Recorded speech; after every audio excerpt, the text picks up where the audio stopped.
2024-এর নতুন বছরের জন্য আমার সকল দর্শককে আমাদের চ্যানেলের সমস্ত বন্ধুদের জানাই অনেক অনেক শুভেচ্ছা। হ্যাপি নিউ ইয়ার সকলকে। একদিন পর আজকে আবার ভিডিও করছি। একটা লং টাইমের গ্যাপ হয়ে গেছে আমার চ্যানেলে। আশা করছি আপনারা আবার পাশে থাকবেন এবং আবার আগের মতোই আমি রেসপন্স পাবো। শীতকাল আমাদের অনেকেরই প্রিয় ঋতু। এই সময় অনেক রকমের মেলা থাকে, উৎসব হয়, পিকনিক থাকে, তার সাথে ডিফারেন্ট টাইপের কালারফুল সবজি, তার সাথে খাবার, পিঠেপুলি, এই সব কিছু নিয়ে শীতকাল আমাদের অনেকেরই ভালো লাগার।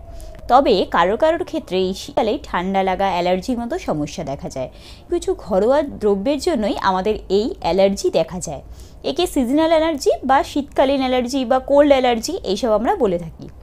জন্য কেবলমাত্র যদি আমরা ঘরের কিছু দ্রব্যকে বা কিছু জিনিসকে চিহ্নিত করতে পারি যার জন্য আমাদের এই অ্যালার্জিগুলো হচ্ছে, তাহলেই আমরা এই সিজনাল অ্যালার্জি বা উইন্টার অ্যালার্জি থেকে ফ্রি থাকতে পারবো।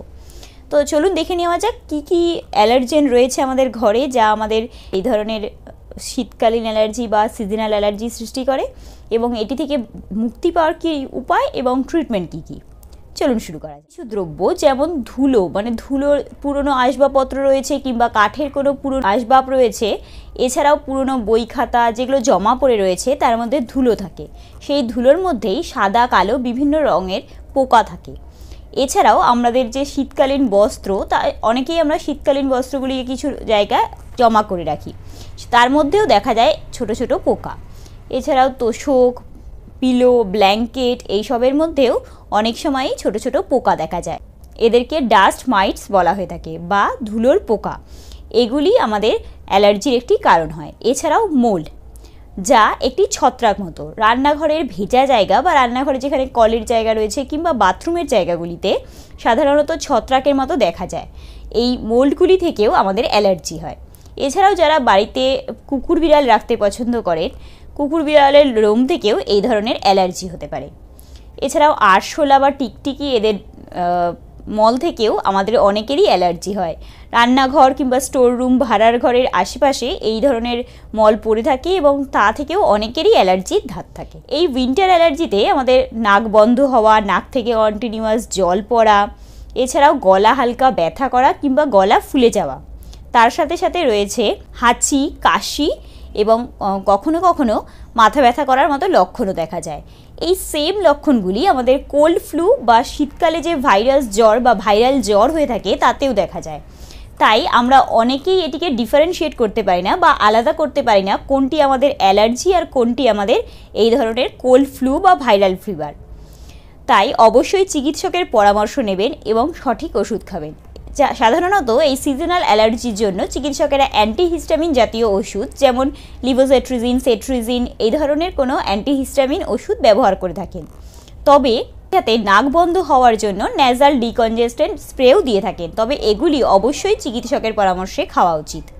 সাধারণত এই কমন কোল্ড 1 থেকে 2 সপ্তাহের মধ্যে কমে যায়, কিন্তু এই সিজনাল অ্যালার্জি বা উইন্টার অ্যালার্জি কারোর যদি ধাত থাকে তাহলে তা কন্টিনিউ চলতে থাকে যতক্ষণ না পর্যন্ত সেই সব অ্যালার্জেন থেকে আমরা দূরে যাচ্ছি।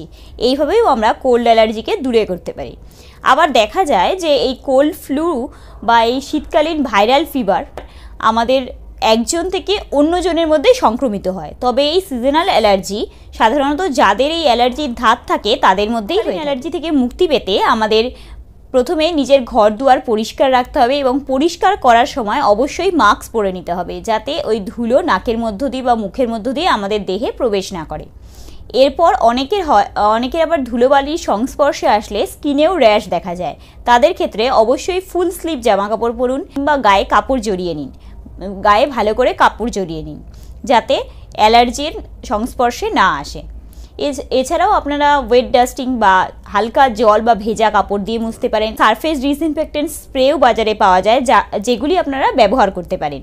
এ সময় বালিশ, কম্বল এগুলি রোদে দিন এবং রোদে দেওয়ার পরেই ব্যবহার করুন। নিজের ঘর, বিছানা এগুলি পরিষ্কার রাখুন, নিয়মিত পরিষ্কার করুন এবং ঘরে যাতে শীতকালে প্রপারলি রোদ হাওয়া চলাচল করতে পারে সেটি দেখতে হবে। বিশেষ করে কিচেন এবং টয়লেটে যাতে ভালো করে রোদ হাওয়া চলাচল করতে পারে সেটি অবশ্যই মাথায় রাখতে হবে। বাড়ির আশেপাশে কীটনাশক স্প্রে করতে পারেন এবং রুম ক্লিন করার সময় বা ঘর দুয়ার মোছার সময় আমরা ফিনাইল বা কোনো লাইজল জাতীয় দ্রব্য ব্যবহার করতে পারি। পোকামাকড় থেকে নিজেদের ঘর দুয়ারকে পরিষ্কার রাখতে পারি। যদি নিজেদের এই অ্যালার্জেন দ্রব্যগুলিকে আমাদের থেকে দূরে রাখতে পারি বা এইসব অ্যালার্জেন দ্রব্যগুলি আমাদের সংস্পর্শে না আসে তবেই যাদের এই শীতকালীন অ্যালার্জির ধাত রয়েছে তাদের ক্ষেত্রে অনেকটাই উপকার হবে এবং দেখবেন আপনাদেরও এই শীতকালীন অ্যালার্জি আর হচ্ছে না। তাই নিজের কোন দ্রব্যের প্রতি অ্যালার্জি রয়েছে সেটি অবশ্যই চিহ্নিত করুন এবং সেটিকে দূরে রাখুন। সুস্থ থাকুন, সাবধানে থাকুন। এই রকমের আরও ভিডিও দেখতে অবশ্যই আমাদের চ্যানেলটি সাবস্ক্রাইব করুন এবং কোনো রকমের সমস্যায় আমাদেরকে কমেন্ট করুন। ভিডিওটি ভালো লাগলে অবশ্যই লাইক করুন। দেখা হবে আবার পরের ভিডিওতে। ততক্ষণের জন্য ধন্যবাদ।